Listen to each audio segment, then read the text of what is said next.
Your position, that's for sure. If it's Zoom, you can have like a glass of wine off to the That's right. side.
motion to exit? Robert moves. Second, Louis? Okay, I'm gonna go turn on camera or press record in a second. There's no reporting out, right? No. No. Okay, so we just move forward? Let's just wait for this camera. We have to make a motion, right? Yes, Oh. we'll have to redo the motion. Yeah, we're gonna redo.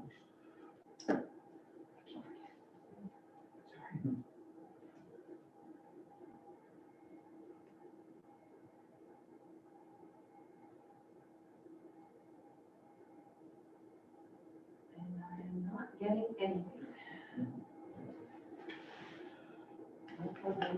What I could do is, I think I may have did that. no, but it's okay, I could forward this to Colin, so we still have a recording. That's all right. We still have a recording. Okay. And we were on camera exiting on Zoom, so we're good, So we're fine. we're fine? So 74 is what I wrote. And all those in favor?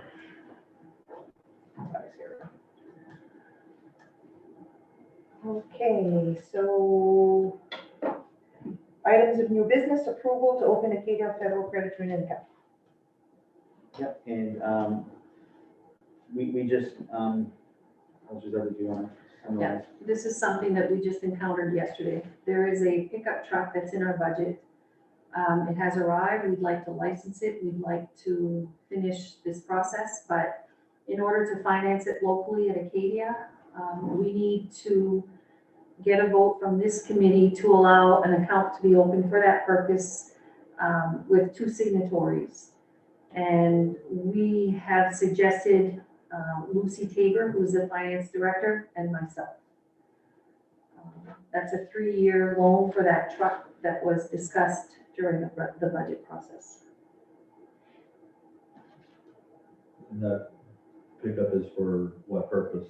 That is for between the buildings to move things, and sometimes it will actually be used to transport staff from one building to the other, students to go home in the winter. If we have to bring students to Flat Mountain, not Flat Mountain, but Jean in the back settlements, and Right now, when we pick up 2x4s at Central, we use a bus, and, you know, it's just not economical, so.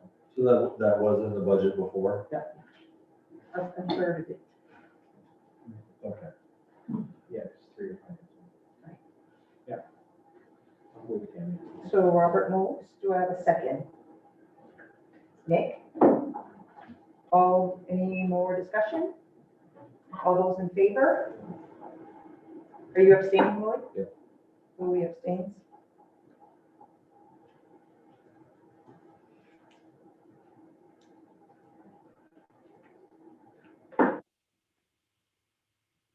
And we're gonna move to the superintendent. Real quick, I just want to share with you our draft plan for hybrid learning and what that means. As you all know, when we had you approve our reintegration plan, we let you know that at any time, the state of Maine could designate us under their color coding system, a yellow or a red. Currently, we're in green, which means that we can open school safely with all of the safety precautions for all students and offer remote learning for those who want it. If we have to move to a yellow, which is a hybrid model, that means we have to assure that each student has 6-foot distancing on buses and in classrooms. So essentially, we have to thin out the population in order to do that, because we may not be able to bring all of our students in with those restrictions. Red obviously means that we move back to hybrid, back to remote, where we were last spring. So the state of Maine can do this every 2 weeks. They meet with the DHHS and they come up with a rating system, and they designate the counties accordingly. Currently, there are 4 counties that are in a hybrid model. No counties are in a remote model. We also have our regional metrics that we're using. So we said all along that if our regional counts, and when we say regional, we mean Valley Unified, if they extend beyond 6 and somewhere upwards of 19, if we have, active cases anywhere between 6 and 19, we should look at moving to a hybrid model because we have an uptick in cases. We found out yesterday that between UMFK, Northern Maine Medical, Fisher Rural Health, there appears to be 4 or 5 active cases in the area. So not far off. Sometimes, a lot of times those that recover come off real quick, then somebody else will go on. So we've been hovering in that 3-4 active case range. But we just want to be realistic that if now we're talking about 8, 9, 10, and it's on a regular basis, we'll have to look at things. So that's what this plan addresses. If we have to move into that yellow model, the step before full remote, what does that look like? And if you look at the screen here, essentially what we are proposing in a hybrid model is cohorting of students. So essentially you're thinning out your population half if you need to, and sending kids to school every other day in a rotation. So cohort A would come to school on Monday, cohort B would come to school on Tuesday. No students would come to school on Wednesday, so we could have a more thorough cleaning of the building to make sure that, the midweek, the buildings are safe. Bring back cohort A on Thursday and then cohort B on Friday. A lot of the schools that are in a hybrid model right now in the state are doing something very similar to this. There are some schools that are looking at a hybrid model that looks more like this. You look at the adjustments I'm making on the screen. Cohort A would come to school Monday, Tuesday, but then be home Wednesday, Thursday, Friday. Cohort B would be the opposite. They would be home Monday, Tuesday, Wednesday, then come to school Tuesday, Thursday. When we looked at this, we felt that having kids away from school Wednesday, Thursday, Friday, Saturday, Sunday, it seemed like an awful long time to be away from school. So we prefer the rotating model this way. So at least we're seeing the kids every other day, or at least after 2 days, we get to see them again. In speaking with Lise and Wayne, Lise thinks that she would be able to ensure the social distancing for pre-K, K, grades 1 and 2 without having to move to cohort. So essentially your early elementary grades, because the class sizes are so small right now, she thinks she could ensure the 6-foot distancing and still bring the kids in Monday, Tuesday, Thursday, Friday. Grades 3 to 6, she cannot. So grades 3 to 6 would be what you see on the screen here, cohort A and cohort B. For Wayne, he's still looking at his numbers, but because of the dynamics with classes changing throughout the day, it's almost assured that he would need to cohort the students to make sure that he has the distancing. This also plays well into school lunches, because what we would do with cohorts is, cohort A gets a hot meal when they're in school on Monday. We'd be sending them home with a bag, breakfast and lunch Tuesday and Wednesday. Then they come back on Thursday for their meal. We'd send them home Friday with meals. This would help us not have to do home deliveries for the kids that are home. They'd actually leave school with meals, and those would be accounted for and reimbursed with our meal program that we're using right now. Same thing would happen with cohort B. They get their hot meal on Tuesday, Wednesday, Thursday, bag lunches. Friday, they get their hot meal and be sent home for the following Monday with a bag lunch. Melanie in the kitchen thinks this is not going to be a problem at all. She'll be able to do this with her staff. So on the food end of things, we know that we've got things taken care of. The expectations for learning pre-K to 5 look a little bit different in a hybrid than 6 through 12.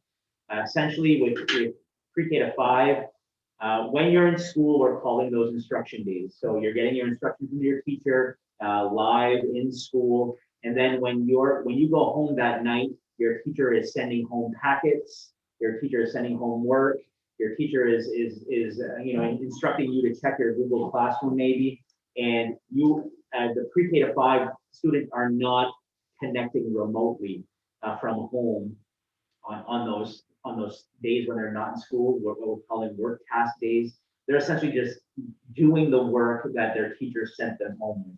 at home. So even though I'm indicating this with a computer here, for elementary, it doesn't mean that they're going to be learning online necessarily for their at-home day. They're going home with work to do. Wednesday is the only day that maybe there might be some connecting with teachers because we will have some intervention services for students that are having a hard time. So we want our teachers to connect with all kids across the grade levels on Wednesdays. But we didn't feel it would be fair to have elementary students try to connect with teachers who, again, have a live cohort in their classrooms on those days. We're just not going to do that. It's not sustainable. We know that what happened last spring, it's not possible. Now we know we can comfortably send home materials. You're in school on Monday, you're going home with stuff to do on Tuesday, Wednesday, you come back Thursday, we talk about what you did at home, and we're sending you with work on Friday, so on and so forth for the elementary. For high school students who can follow a remote model, they're simply alternating their days. So on Monday, there are live kids in class, but the kids that are home are tuning in to class remotely. You're following your schedule from home in those grade levels. Then the following day, the other group of kids come into school and the kids that are sent home are tuning into class remotely. They can handle that. We know they can. They have the ability technology-wise. We have the devices to do it. We have the internet infrastructure to do it based on the surveys that we've sent to families. And if we have some kids who are falling off the radar, we're going to bring them in on a cohort where they're coming in every day.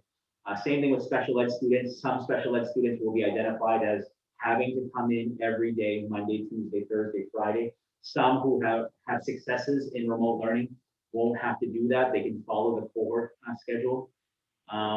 So we're trying to take into account, every aspect of this where we're making sure that we're not having students fall between the cracks. Those students who go to the tech center will be able to go to the tech center every day for their tech programming because the cohort sizes of the tech center are very small. So your tech programming can happen every day. So we're taking account for that as well. The biggest issue that we faced with putting this together is what do we do for our staff? What are the expectations for our staff? We are expecting our staff to be on site, not teaching from home, but that's going to be hard for the staff who have children who are on a cohort where they might not be able to come to school certain days. So right now what we're looking at is we're gathering data about the staff members that have children that are school aged and looking at putting together within our schools a remote and hybrid support system where staff members can bring their children to school. And even though their children are not cohorted that day, they're not due to be in school on that day, they can be put in a cohort with either an ed tech or one of our support personnel who's going to guide their at-home learning in a school environment. That way our staff are not put out for having their own children cared for. If we have older high school students of staff members that want to assist and want to volunteer and help with the littles, we'll also look at that as well. But we want to make sure that childcare, and we're not calling it childcare because it's not, but having a place for our staff to have their children do their remote learning from, essentially where they should be at home, having them do that from school, we want to make sure that we're accounting for that as well. So this is our plan right now. We're hoping that we never have to use it. We're hoping that this never goes in play, but we want to be ready. And we've shared this with staff. We've gathered feedback from staff. We've made adjustments based on the feedback from staff, and staff now know that, okay, if we move to a yellow, this is the plan we're following. Questions?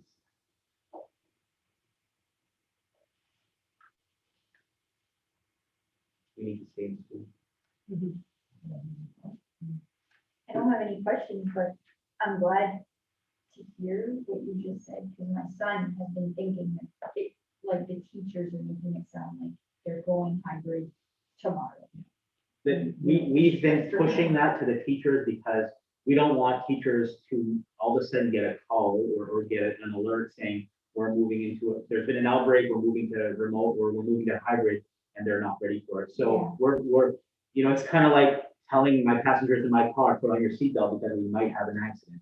It doesn't mean we're gonna have an accident, but we want to prepare. So in turn, the teachers are preparing the students. Guys, if we move to hybrid, this is your Google Classroom, this is how you get there, this is where the instructions are gonna be. So we're doing a lot of prep that way.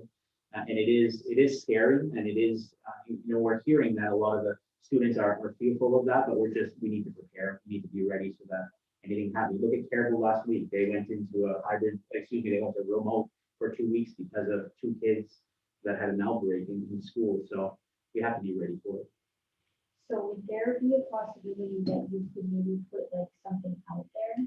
We are, Because the kids are concerned. yeah, so you probably noticed, my weekly information to parents did not go out this weekend, and that's because we're preparing a thoughtful message around this, around the preparation of this, because we're nearing the holidays, and then I'm going into the next agenda item here, Thanksgiving break.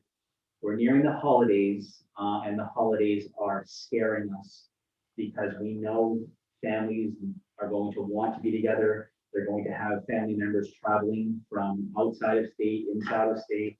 They're gonna gather. They're probably not gonna face masks. They're probably gonna hug and kiss and do all what families do. And we're very nervous about what that looks like 2 weeks out after Thanksgiving break. I'm not saying that I think we need to move to a hybrid model. A lot of schools around the state are moving to a remote model right after Thanksgiving break for a couple of weeks. Some are moving to remote from Thanksgiving all the way till after Christmas, like a lot of our universities are doing because of the fear. I think our safety precautions are being done so well at school. We're not getting students giving us difficulties with the face masking. This is our best protection. So even though we have an asymptomatic kiddo in school, I think we're protected enough that doesn't spread. Schools that are proving to not be super spreaders, they're really not. The schools that have had outbreaks is because of the behaviors that happen outside of school that impact what comes back into school. So I really think that unless our numbers change next week or this upcoming week and really start to get into, like I said, over 6, 7, 8, 9, 10 active in the community, maybe then I might be sending a message to you all saying, okay, I really recommend we move to a hybrid model now, and that's going to extend after Thanksgiving break as well. But right now, speaking with Dr. Roberts from Northern Maine Medical Center, speaking with our school nurses, we're in a good spot if we stay where we are, and we shouldn't have to pull the plug after Thanksgiving and put all the kids back in remote. Social emotional needs play a big part of that. And we really just need the kids to stay in school. Really good.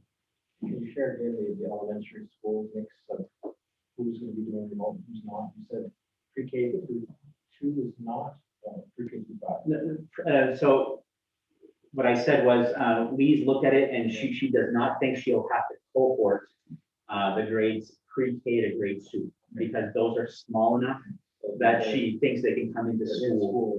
Yeah, except Wednesday. Nobody will come into school on Wednesdays because everything that we've learned from the schools downstate that have had outbreaks, they need that deep cleansing on Wednesday where we're cleaning the schools a little bit better. And we already do that on the weekends. So yeah, pre-K to 2. There's no online learning pre-K through 5. Unless your teacher sends you home with, you might have to go on your Freckle account, or you might have to go on your SchoolPad account or something like that. The expectation would be, we're not asking 5 and 6 and 7-year-olds to try to Zoom in with their teacher because their teacher has a whole other cohort of kids, that are live in class. So send the students home with things to do on their work days, and you get your instruction on your instruction days.